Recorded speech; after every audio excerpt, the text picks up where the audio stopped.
Hi everybody, and welcome to the series of videos that we're going to do around foraging and how to use forage ingredients. We're here at the really amazing place Castle Ward to try and find some really delicious seasonal ingredients that you can find at this time of year. We're just coming into autumn here. So we're going to start the video by me taking you around and showing you different things that you can find in this place and also in lots of places, such as your local parks in the city or in the countryside. And then Erin is going to take over and show you how to use these ingredients in your kitchen. Hi, I'm Erin from the Edible Flower.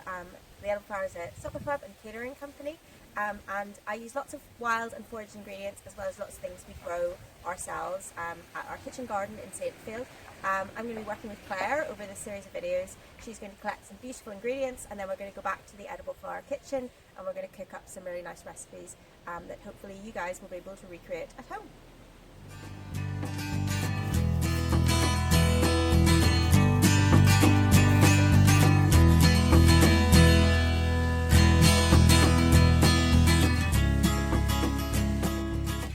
First thing we're going to look at is most people's first forage, which is blackberries. We all have memories of picking blackberries as children, and it's something we're all very familiar with. Blackberries start coming out in July, at the end of July time, and usually you can pick them right through until the start of October. If you're not sure what you're looking for, blackberries grow on canes, so you'll find them on stems like this that are really thorny, and then of course this time of year we've got the beautiful blackberries themselves to identify them. So you might find that blackberries are incredibly variable in their flavour. Sometimes they're sour, sometimes they're a little bit bitter, sometimes they're really earthy, and that's because there's actually hundreds of different types of blackberry species in this country. And they hybridize, so we get lots of different varieties, so that's why they do taste all different. So the best thing to do is actually taste them and see what you can do with them. These ones in particular are quite sour, so they're perfect for making jam, also amazing for making wine, incredible pickled, beautiful in a ketchup, have lots and lots of uses. We're having a really good year for them this year, so definitely go out and pick some. You want to pick them when they're really lovely and ripe. They should have a little bit of a give to them and they should feel really plump and juicy. But you can actually pickle them at this stage when they're younger, at this red stage, or even when they're at their green stage. So if you're interested in doing something more unusual, you can make a caper from young blackberries as well. My favourite thing to make from them is actually take them and put them on my toast in the morning. So just as they are, pick them when they're really ripe and fresh, and just butter some toast, squish up some blackberries and just put them straight on there and eat that as it is. So delicious.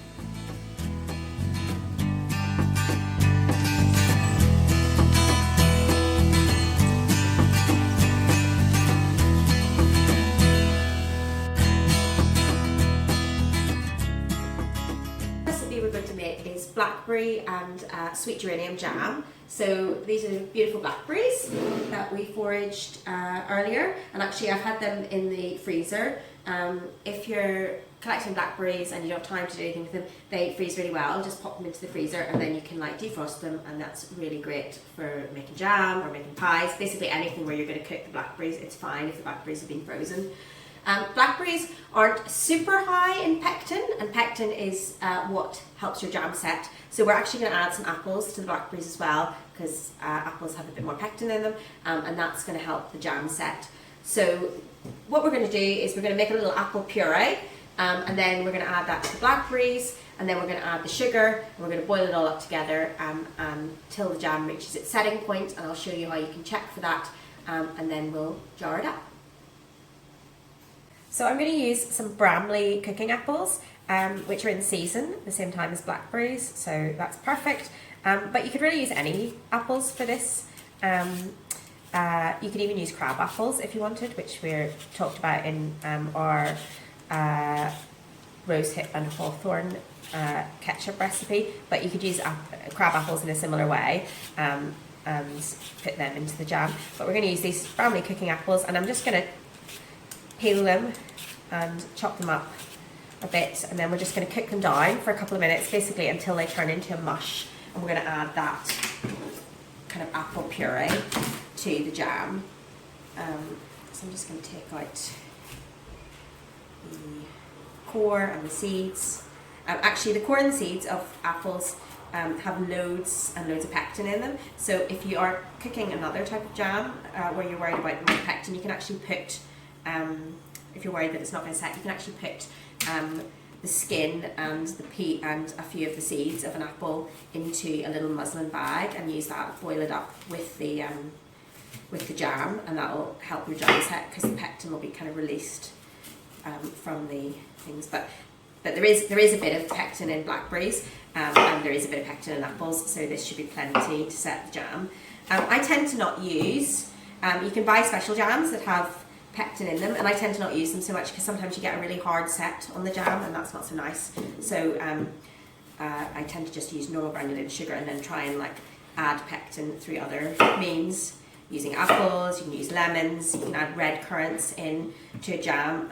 They're all really high in pectin, and they'll help your jam set. I'm just going to cut out these bits here.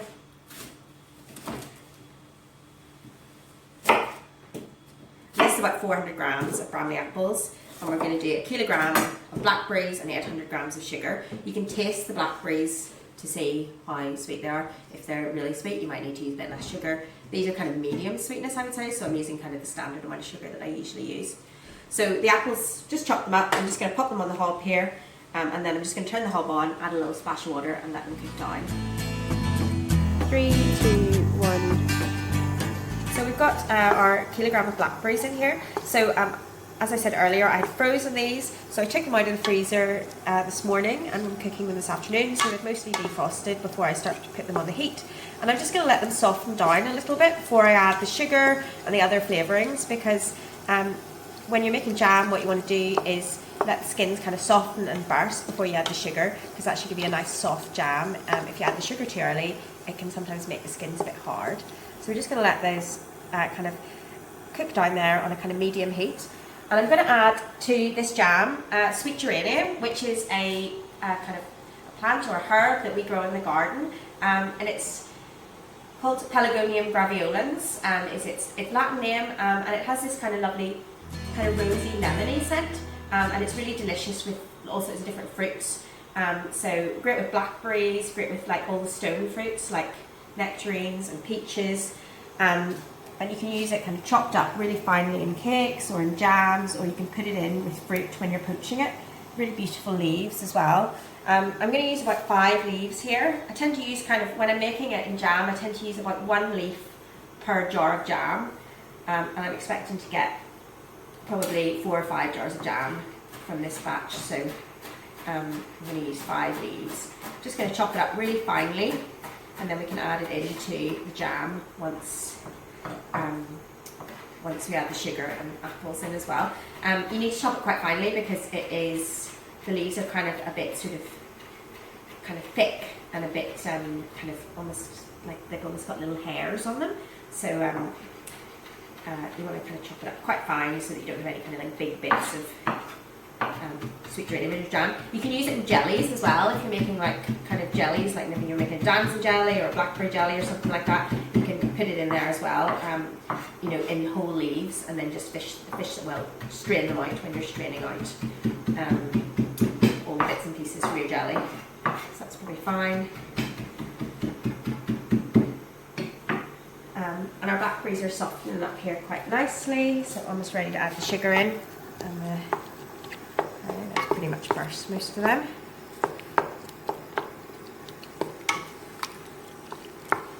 So we're going to add the, I'm going to add the other bits and pieces. So this is the apple puree that we made earlier. So it only took, actually, these apples were really, sometimes cooking apples can take a bit longer to break down. Sometimes they break down really quickly. These broke down in about 5 minutes, and I actually almost let them catch because they were just so, I wasn't watching them because they cooked so quickly. So basically I didn't even need to mash them up.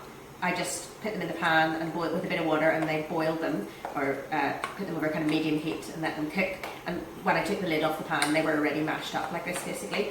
So we're going to add that into our blackberries. Lovely apple puree.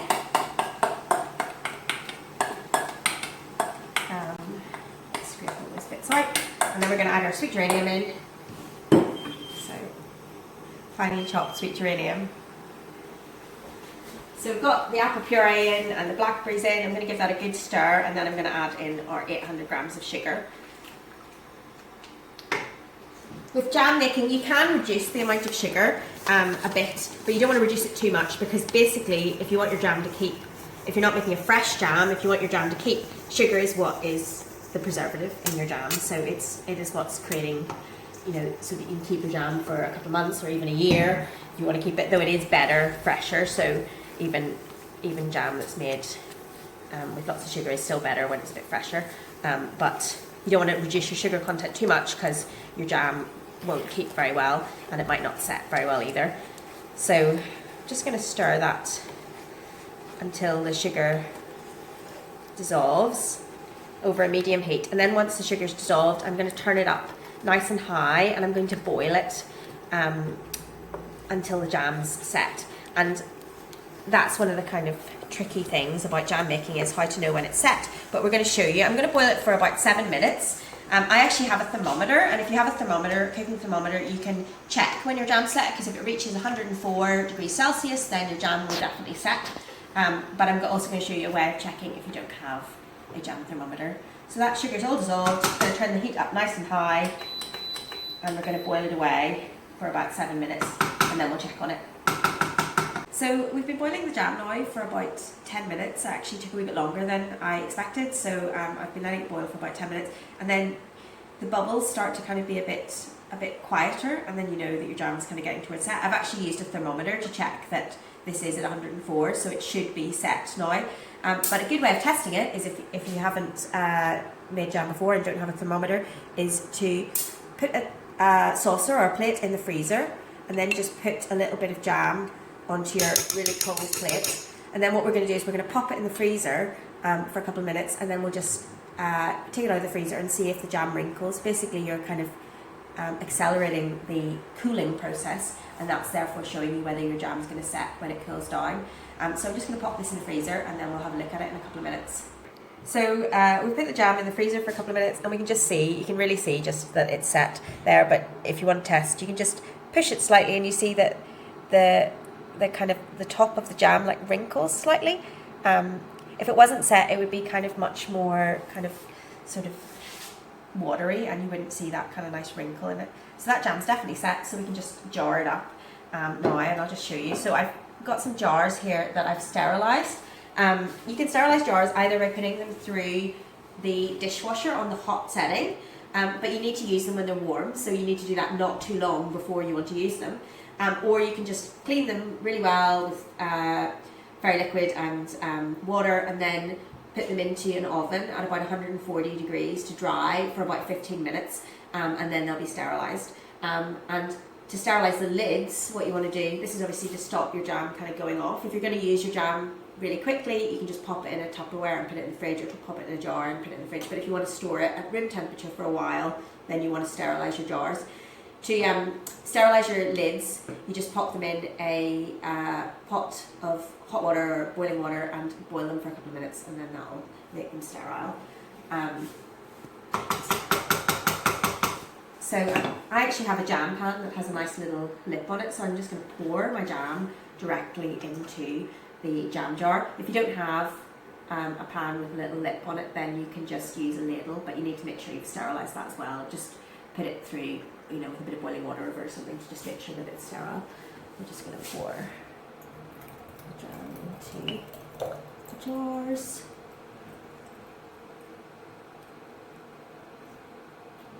Jar there, a little bit more.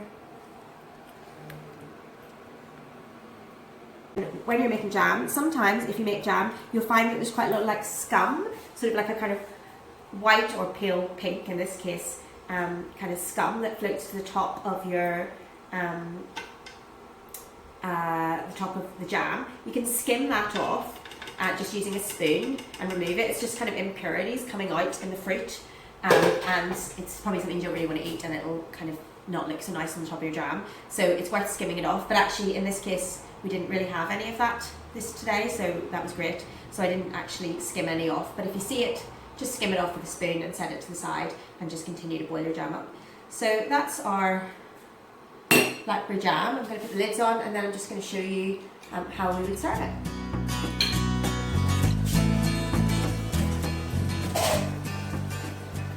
So this is our blackberry and sweet geranium jam, and we're serving it on these lovely scones, but it's actually also ideal sandwiched between some kind of Victoria sponges or on your toast in the morning.